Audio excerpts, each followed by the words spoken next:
شيرين أنا زلمة متزوج وأب لصبي بجنة، مرتاح معك ومبسوط بالوقت اللي عم نقضيه، بس عندي عيلتي وعندي ابني وكل مشاكل حياتي. تعبت من الهرب كل الوقت. بتمنى أنت ينتهي الموضوع بالنسبة لك وتحاولي ترجعي لحياتك الطبيعية بدوني. شو القصة؟ راجع بكير؟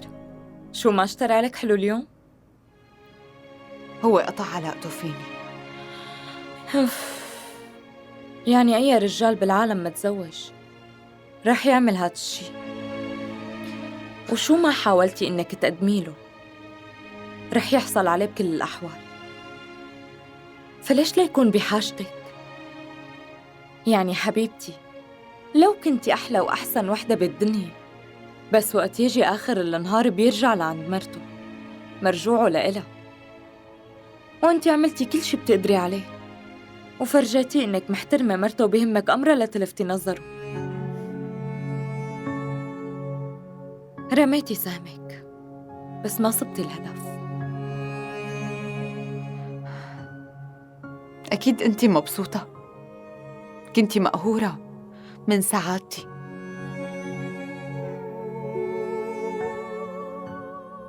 صار فيكي تنبسطي، من هون ورايح رح أرجع لنفس الحياة اللي عايشتيها.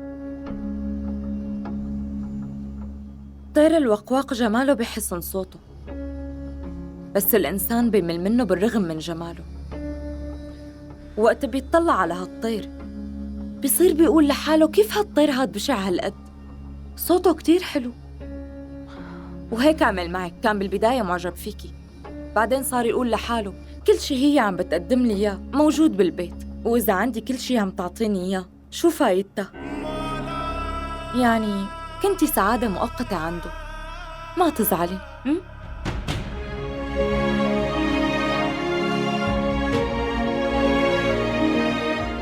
تشربي شاي؟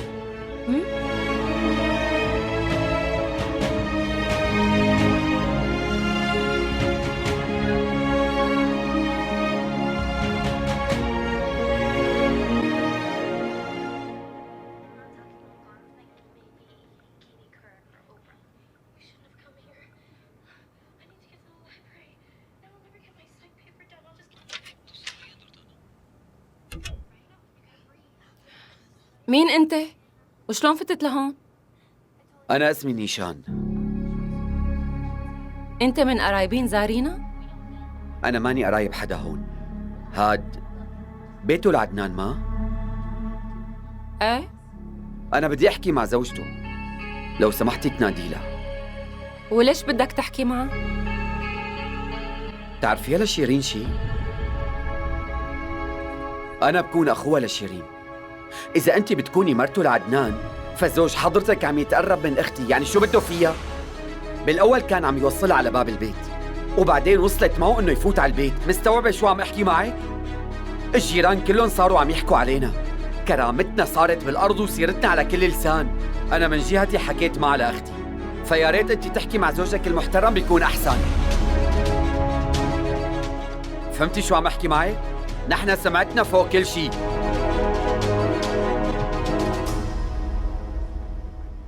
تقدر تاخدني على بيتكم؟ شو؟ يعني مو مصدقة شو عم قلك؟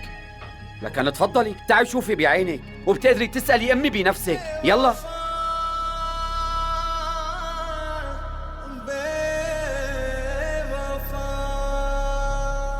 يلا.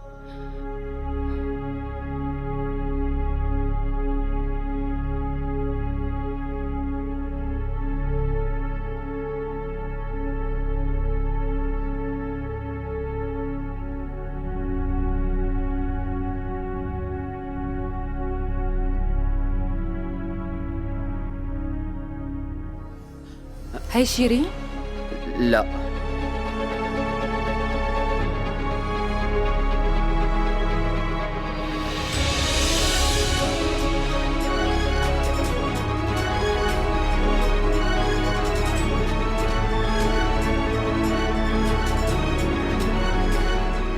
حضرتك عم بتدوري على الأستاذ عدنان؟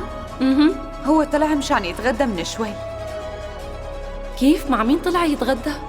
كالعادة هو طلع مع شيرين.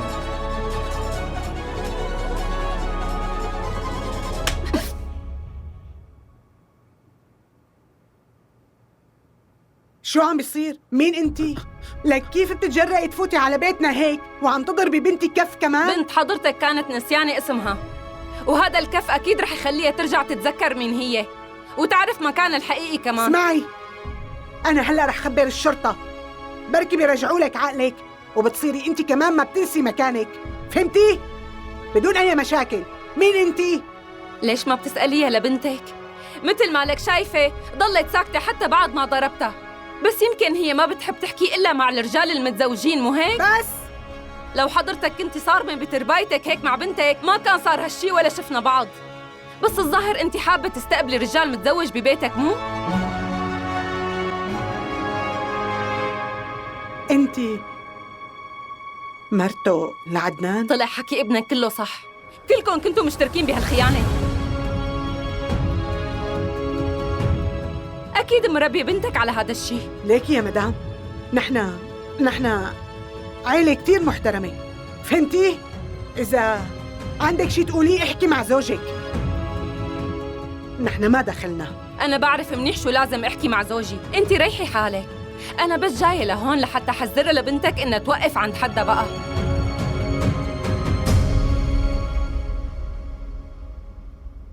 شو يلي عم يصير هون؟ اسمعي، هذا بيكون أبي، لو سمحتي هلأ روحي من هون بلا ما تحكي شي قدامه وتضايقي. كنتي فكري بأبوكي قبل ما تدخلي بعلاقة مع حدا.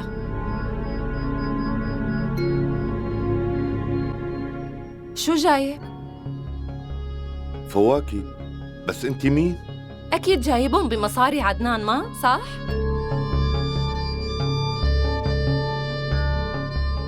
أنا ما فهمت شو قصدك. يعني ما بتعرف؟ بس أنا بعرف كتير منيح كل شي عم يصير ببيتك. لا بقى تحلم بمصاري من ورا بنتك، عدنان ما بقى رح يعطيها ولا قرش، وإلا صدقني المرة الجاية رح جيب لك الشرطة على بيتك، عم تفهم؟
حضرتك كانت نسيانة اسمها، وهذا الكف أكيد رح يخليها ترجع تتذكر مين هي وتعرف مكانها الحقيقي كمان.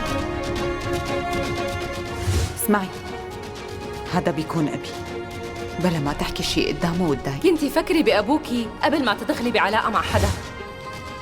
لا بقى تحلم بمصاري من ورا بنتك، عدنان ما بقى رح يعطيها ولا قرش، وإلا صدقني المرة الجاية رح جيب لك الشرطة على بيتك، عم تفهم؟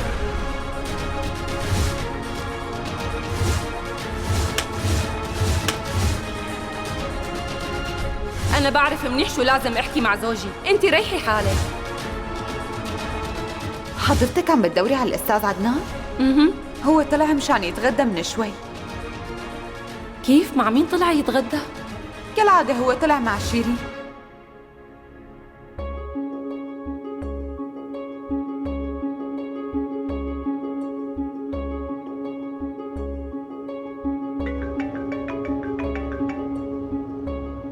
أهلين شيرين.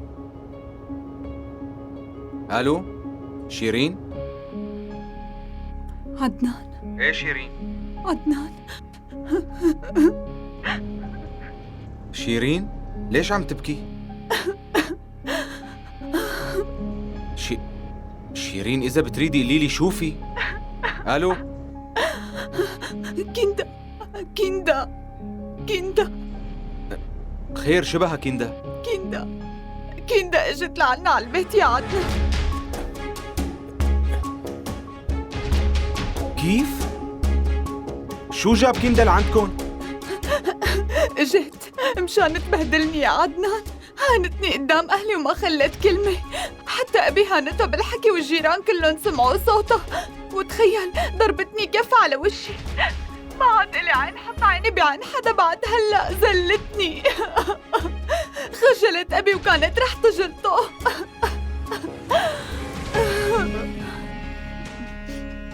ايه يا عدنان، ما عاد بدي أعيش هالعيشة أنا. بس اسمعني، أنا عندي سعادتك أهم شي بهالدنيا. صح إنه أنت نهيت العلاقة اللي بيننا، بس رغم هيك أنا جنبك. ليك إذا أنت بدك تقول شي معين قدام كندا، أنا ما عندي أي مشكلة. بقلها أي شي أنت بدك إياه. يعني هي بكل الأحوال بتشوفني حدا مو منيح، وإذا هلأ بدها تشوفني حدا أسوأ ما عادت تفرق معي أبداً. شيرين اسمعيني شوي. بدي سكر التليفون. إذا في أي شيء أعمله، إذا بتريد لا تتردد.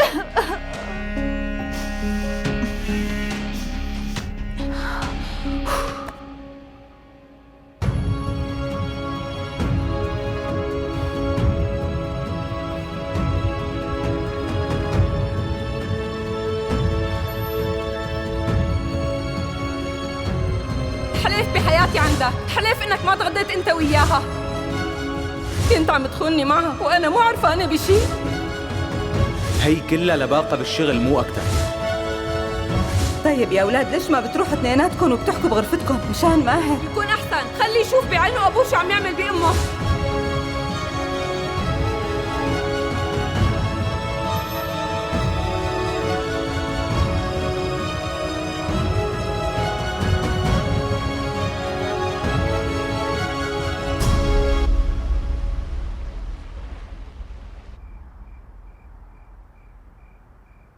ليش واقف ساكت ما عم تحكي شي؟ من امتى عم يصير هيك؟ والله حضرتك ما بتعرف تحكي الا قدامها. أنا ما عندي ولا جواب على جنانك طلع هاد. معك اني انا مجنونه هلا؟ إيه مجنونة؟ لأنه الشك تبعك هاد جنان على فكرة، وإنك تروحي على بيوت الناس تبهدليهم كمان جنان. أنا تعبت منك بقى. عن جد؟ ودخلك ما شفت حالك وقت قعدتني بالبيت لا شغله ولا عمله وسكتت؟ هذا مو اسمه جنان انك تدمر لي حياتي وتعمل فيني هيك؟ وكرمال مين؟ لكن كرمال نقاش معك ما منه فايدة.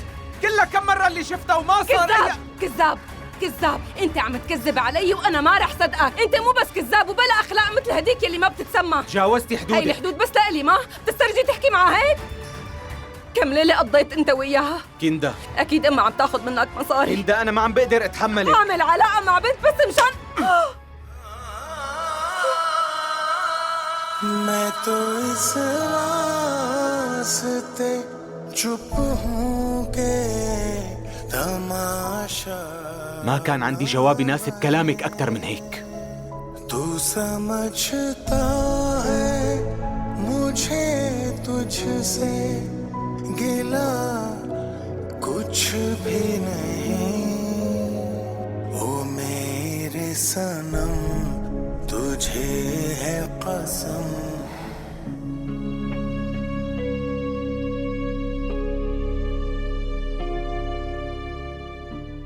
انت بهدلتينا بين العالم. بحياته ما حدا حكى معي مثل ما حكت هي. هلا لحتى فهمت ليش في عالم كتير ما بيحبوا يجيبوا بنات. وانت ليش لحتى تروح لعندها؟ يعني ما عندك فهم ابدا؟ أمي أنا شو بيعرفني إنها رح تيجي لعنا؟ الأصول بتقول إنه تروح تتخانق هي وزوجها. وبعدين شو مشان سمعتي قدام شباب الحارة؟ مشان سمعتك قدامهم الجيران كلهم سمعوا فينا. خلاص ما عاد بدي اسمع حكي. انت وبنتك ما بتنتركوا تتصرفوا على راحتكم. من هون ورايح كلمتي هي اللي رح تمشي، وبنتك القاعدة هنيك ما عاد في إلا طلع من البيت. شو هالحكي هاد؟ البنت في عندها شغل. قلتي لي البنت عندها شغل؟ أنا ما عندي مشكلة ضل على وجبة واحدة باليوم ولا أبعتها على الشغل. أنا ما عاد قادر أتحمل إهانة واحدة. اسمعني، ليش عم بتعصب حالك؟ خلص أنا بحكي معه. أنت معصب هلأ، لهيك لا تتسرع أبداً.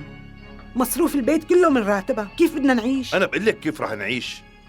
احملي حالك انت وبنتك وطلعوا من البيت وخففوا عدد، وهيك بنقدر نعيش.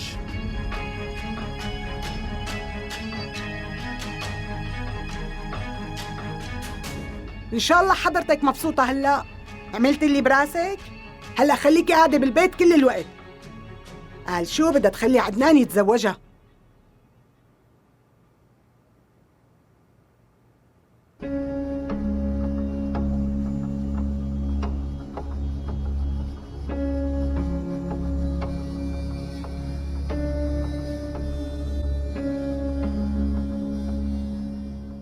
كيندا انت شو اللي صاير لك؟ شو اللي بدك اياه بالضبط؟ توترك هاد صار عم ينعكس علينا كلياتنا. لك نحن ما حكينا مع بعضنا غير مرتين خلال شهر كامل. بتضلي متوترة وبدك تسكري وتتهربي من كل شي. شو بك؟ شو صار لك؟ بتعرفي شو حاسة؟ حاسة حالي رح جن عن جد. عدنان كل الوقت عم يكذب وأنا يلي كنت مصدقته. الحب بين المتزوجين مجرد كذبة وبس، ووهم كمان، لا وخدعة. مهما حاولتي تضحكي كرمال زوجك وتهتمي بأصغر التفاصيل، ما في شي بيبين فيه. بتعرفي شو؟ بعيش حياته كأعزب وبصير بده يتزوج كمان، ليكو عم يحب ويعشق، وأنا هالشي ما بقدر أتحمله أبداً. ما بتقبل فكرة إنه الإيد اللي مسكتها كل هالعمر تمسك إيد تانية. أنا ما بقى رح أقعد له بالبيت. لكن وين بدك تروحي؟ وين بدك تضلي؟ يعني قصدي قديش ممكن تضلي ببيت حدا غريب؟ قولي. حدا غريب؟ ليكي أنا ما كان هيك قصدي أبداً. يعني بيتنا هو بيتك وبتقدري تجي إمتى ما بدك. حتى فيصل طلب مني أحكي معك مشان هالموضوع. هي مشاكلك العائلية وإنتي لازم تحليهم. إنتي عم تخلي الكل يتوتر معك، ووقت اللي بتلاقي إنه ما طلع معك أي حل أبداً، أكيد بيتنا بيكون بيتك وبتقدري تضلي عنا قد ما بدك. ولك عدنان على علاقة مع بنت تانية، عم تفهمي؟ عم حس حالي مخنوقة بهالغرفة. كيف بدك يعني أبقى هون؟ كيندا طولي بالك، لا تشغلي بالك أبداً. غرفتك لساتها موجودة، بس هلأ للأسف قاعدين فيها الخدم. بس صدقيني مو مشكلة، ننقل الخدم على شي غرفة تانية بسيطة. يعني بتقدري تجي وتجيبي ماهر معك وتقعدوا قد ما بدكم حبيبتي. لا تشغلي بالك، كل شي محلول. نحن كلياتنا جنبك وكل شي رح يكون مثل ما بدك.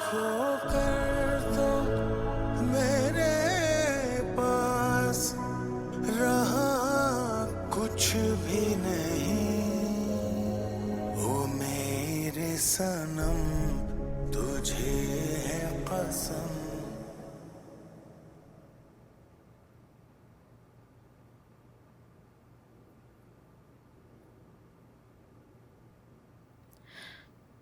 فرجيني.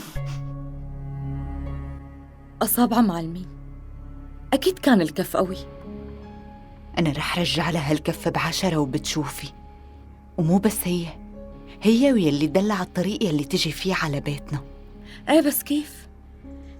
لأنه على حد علمي أنا إنه شغلك الجديد رح يكون بالمطبخ وفي ضغط شغل كتير، لهيك لا تتأخري على الدوام. ها ماشي؟ لا تحلمي اشتغل شغل المطبخ. شغل المطبخ بيناسبك لإلك ومستقبلك الوحيد، بس أنا لا. أنا رح أطلع من هون قريباً جداً. أنا بتمنى، بس جاوبيني، كيف بدك تطلعي؟ شو رح تعملي لحتى تطلعي؟ مانك عايشة بالواقع؟ ما بتعرفي إنه الموضوع مو بهالسهولة؟ وين بتروحي؟ كيف بدك تدبري أمورك؟ عندك خطة لتنفذيها؟ هي الخطة القديمة كندا نزعت لك إياها ووقفتها. شو رح تعملي هلأ؟ شو خطتك لتطلعي؟ قولي. وقت الطير يكون جوات القفص بيفكر إنه كل الطيور يلي عم بيشوفها كمان عايشين بقفص، بس بعدين وقت هالطيور بتبلش تطير وتحلق لبعيد، وقت الطير يلي بالقفص رح يكتشف شو هي الحقيقة. لهيك استنيني لطير، وقت الواقع رح يفاجئك كتير.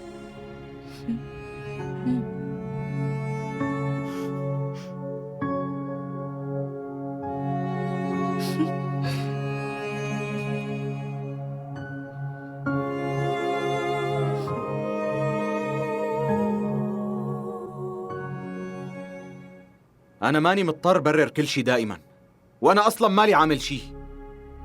أختك معها حق، خلص خدها معك، والأحسن إنه حضرتك تاخدها لعند طبيب نفسي. عدنان شو هالأسلوب بالحكي كل الوقت؟ فكرت لثانية هالقصص كيف ممكن تأثر على ابنك ماهر؟ أختك يا عيني راحت عملت مشكلة بنص بيتها لشيرين، هي راحت بهدلت عيلة محترمة. أنا مستعد أحلف بشو ما بدها إنه أنا وشيرين هلأ ما في بيناتنا شي، بس مشكلة كندا الأساسية إنه هي بتحب تعمل مشاكل. تحلف إنه هلأ ما في شي، يمكن كان في شي من قبل. ليك أخي، أنا ماني بجلسة تحقيق وأنت المحقق، أنا قاعد ببيتي وعم أحكي مع ابن حمايي، ما في أي داعي لتحليلاتك الذكية. مفكرني مبسوط تجوا تحلوا مشاكلنا دائما؟ على فكرة أنا ما بنبسط بالجاية لعندك.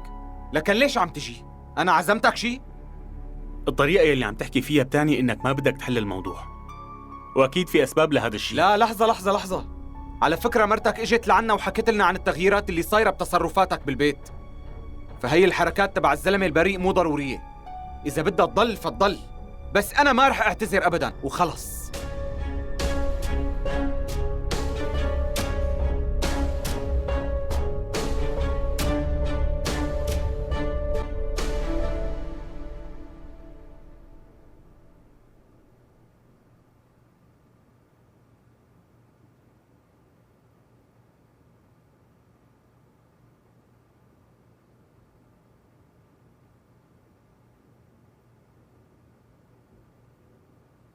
بقدر أدخل؟ مرت عمي لسه ما نمتي؟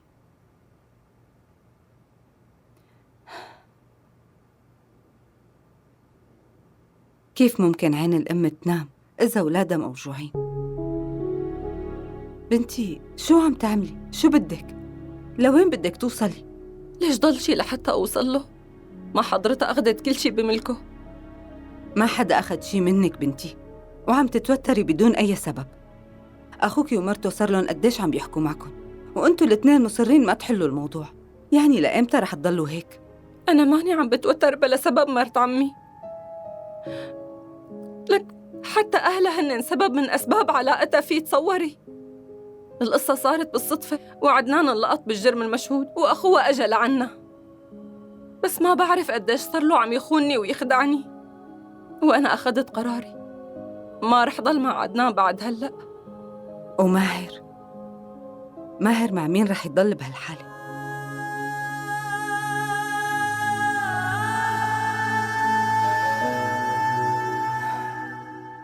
أنا ما لازم أحكي معك هالحكي، بس بعد ما سمعت أخوكي ومرته كيف حكوا معك، ما بعتقد إنه هداك المكان المناسب لتكوني فيه.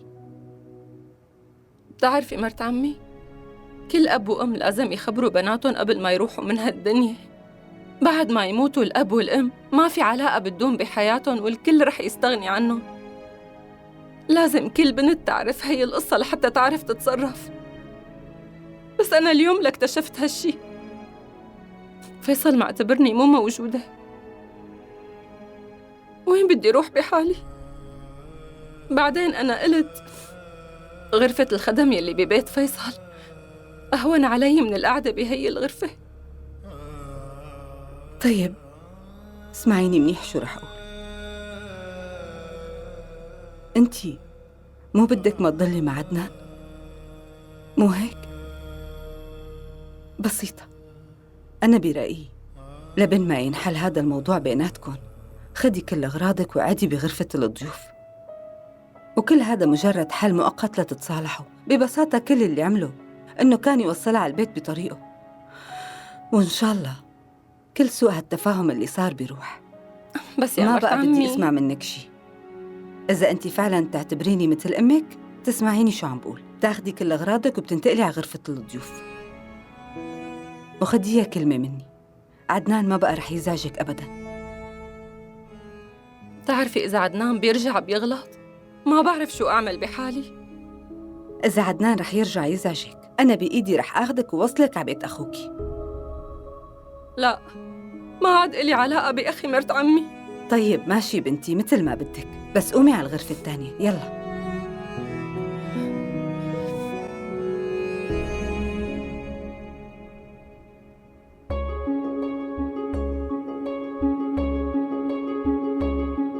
يمكن هي قبلت الهزيمة بسرعة، وهالكفية اللي ضربتني إياه عطاني دافع أكبر. صح عدنان نهى علاقته فيني، بس كفى لكيندا عطى لعلاقتنا بداية جديدة. عدنان أكيد رح يجي لعنا، رح يجي لحتى يعتذر مني. أصلاً ما بيقدر بلاي. هي فرصتي الأخيرة، وكل خطوة لازم تكون محسوبة كتير منيح.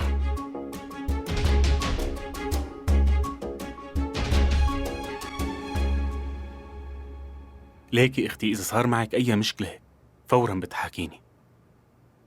كيندا لازم تعرفي انه اخوكي جنبك، كرمالي لا تضلي زعلانه. ولا يهمك فيصل، لا تشغل بالك. هذا الموضوع مشكلة عائلية، وأنا بعتذر إنه عذبناكم بالجاي. ايه على فكرة، نحن ما عم نحب نجي من وراء هذا الموضوع بالذات، وبما انه امر عائلي بخصهم خلينا نشوف قديش رح ياخدوا وقت لحتى يحلوه.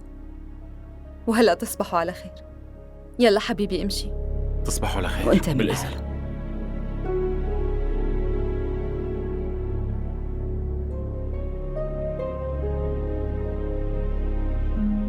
يلا بنتي فوتي لجوا، تعالي معي.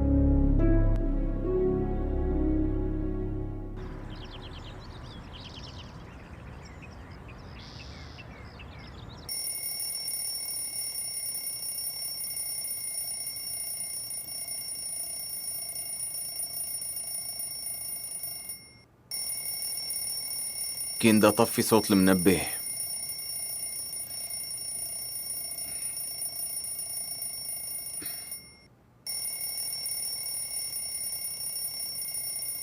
كيندا،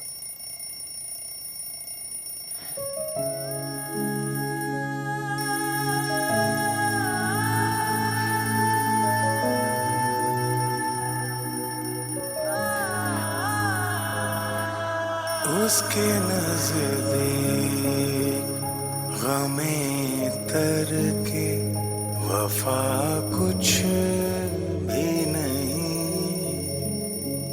उसके नज़दीक गमे तर के वफा कुछ भी नहीं। मुतमईन ऐसा है वो जैसे हुआ कुछ भी नहीं। ओ मेरे सनम तुझे है कसम, न तोड़ मेरा तू आज भरम।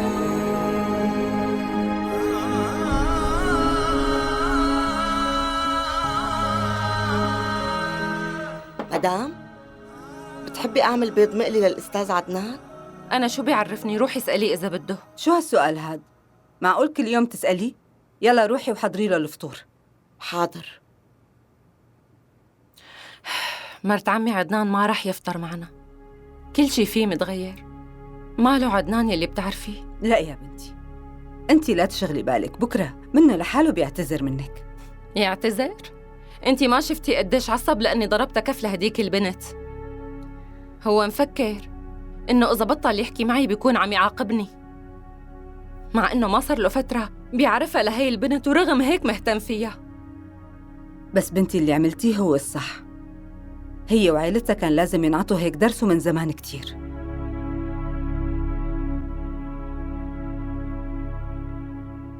لوين رايح عدنان؟ على الشغل. طيب تعال افطار بالأول. أنا ماني جوعان ومتأخر على الشغل أصلاً. وعلى شو كل هاي العجلة؟ ماهر لابس وجاهز، وديه بطريقك على المدرسة. عنا سيارات بيقدر حدا غيري يوصله.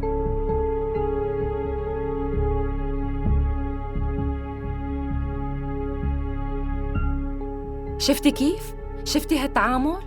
هالزلمة أكيد صار شي لعقله ومدري شلون عم يفكر. مدام فطور الأستاذ عدنان صار جاهز. انتو كلوه. ستي، وأنا مين بده يوصلني على المدرسة؟ يا روحي خلص ولا يهمك، أنا اللي رح وصلك، ماشي؟ إيه؟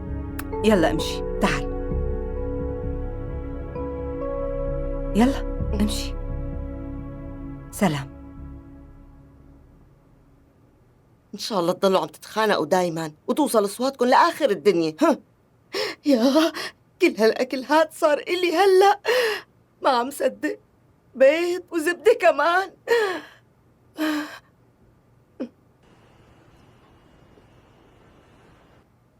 وانت كيف عرفت؟ هاي القصص ما بتتخبى. نمرة قالت لها لإيمان، وأنا ياما نبهتك، قلت لك دير بالك، بس ما سمعت مني. حتى قدري هلأ ما عم يسمح لي إني أكون زوج وفي بنوب. بدك تحط اللوم على قدرك؟ ما عم لوم، بس أنا ضحية قدري السيء. شو قصدك؟ يعني أنا وشيرين ما كان في شي بيناتنا وقت الكل كانوا عم يحكوا علينا، وحتى إذا كان في شي أنا نهيته من البداية. بس صراحتي مع كندا ما كانت كافية، راحت على بيتهم وعملت مشكلة، وانت بتعرفها منيح لكندا بتصير مجنونة وقت تعصب. ما اكتفت بشيرين، بهدلت أمها وحتى أبوها بهدلته. شو بدي أعمل؟ عن جد مو عرفان. ما بعرف شو لازم تعمل. لازم قبل كل شي كندا تغير أسلوبها بالتعامل، وإلا هالموضوع ما بينتهي، يعني ما بينحل. وشو رح تعمل مشان شيرين؟ انت ما بتتخيل قديش صار معها مواقف سيئة من وراي. البنت شو أغلى شي عندها؟ سمعتها. هي خسرتها بسببي، بالشغل وحتى بالبيت. وأنا من ورا كندا مو قدران حط عيني بعين شيرين أبدا. في عالم بيضحوا بأغلى شي عندهم بس لحتى يوصلوا للي بدهم إياه، وهذا اللي هي عملته. صار شي لعقلك انت؟ لا آسف، أنا اللي صار شي لعقلي. الحق علي اجيت وطلبت نصيحة منك. انت عقلك ما في شي، بس يبدو مشاكلك كترت. صار فيك تروح وترجع على شغلك، مشاكلي أنا بحلها لحالي. شكرا، تفضل.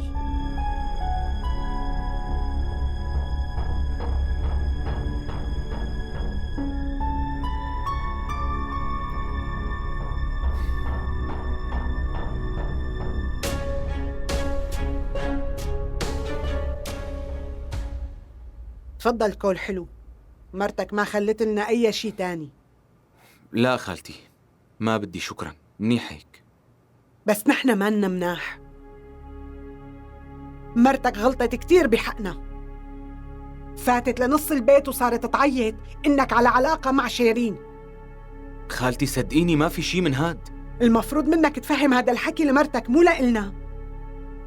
حكت حكي شي طالع شي نازل.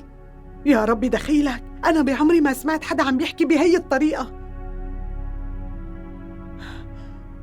زلتني وهانتني ببيتي، خلت الجيران كلها تسمع من ورا صوتها العالي. خالتي كتير خجلان منكم. وخجلك هاد برجع لنا سمعتنا اللي تشوهت بين الناس. أبو ولا شيرين منع من الطلعة برات البيت، يعني هلأ خسرت شغلها. نحن ممكن نتحمل هيك صدمة، بس المسكينة بنتي شيرين حبيبتي عم بتعاني، ومشان تنبسطوا كمان حاولت تنتحر. حبيبة قلبي كل الوقت قاعدة بغرفتها. قلتي تنتحر؟ ايه مثل ما سمعت. مين ممكن يوافق يتزوج هيك بنت؟ اتدمرت حياتها كلها من وراكن. هلأ المفروض انت تحل القصة وتتزوجها، أو روح دمر لها حياتها على الآخر.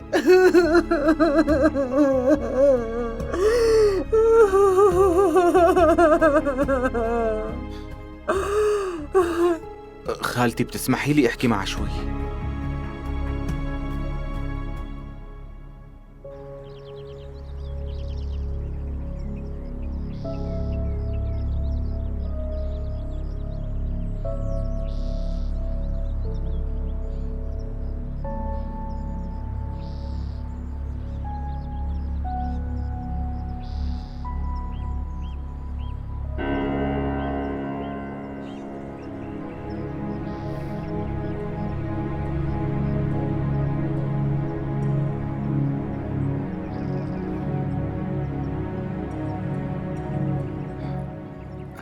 أنا آسف شيرين. كيفهم كندا وماهر؟ كندا وماهر هن مناح؟ أنت عن جد حاولتي إنك تنتحري؟ بالأول قلي أنت صار لك شي مشاكل من وراي؟ شو ما صار معي، مشاكلك أكيد أكبر من مشاكلي بكتير. بالنسبة إلي مشاكلك أهم من حياتي كلها. طمني كل شي منيح.